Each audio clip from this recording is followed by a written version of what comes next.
আসসালামু আলাইকুম, কেমন আছেন আপনারা? আজকে আমি চলে আসলাম আমার সবজি এবং ফুল বাগানে। আপনারা দেখতে পাচ্ছেন, এখান থেকে আমি একটা মরিচ ছিঁড়বো। এটা মরিচ নাকি সেটা আপনারা কমেন্ট করে জানাবেন। আমার খুবই কষ্ট লাগছে, দেখতে পাচ্ছেন যখনটা বড় হয়েছে সেটা দেখে আমি ছিঁড়ছি। দুইটা ছিঁড়ে নিয়েছি, খুবই কষ্ট, বুকটা ফেটে যাচ্ছে, কিন্তু তারপরও ছিঁড়ছি কারণ আপনাদের সাথে শেয়ার করব কিভাবে এটা দিয়ে কি রান্না করা যায়, মজার কিছু।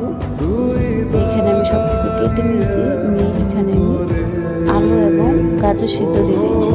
এখানে 3টা ডিম নিয়েছি, সাথে একটু লবণ দিয়ে দিয়েছি, দিয়ে আমি এটাকে ভালো করে এক করে নেব, ভেজে নেব। আর এখানে আমি সব কিছু ভেজে নিচ্ছি, নুডলসটা দিয়ে দিয়েছি, দিয়ে ভালো করে মিশিয়ে নেব। ঠিক আছে, ভালো করে মিশিয়ে নেবেন। আর এখানে মশলাটা দিয়ে ডিমটা এখানে দিয়ে দিবেন, দিয়ে খুব ভালো করে লাড়া দিয়ে মিশিয়ে নেবেন। দিয়ে এখানে ধনে পাতা দিয়ে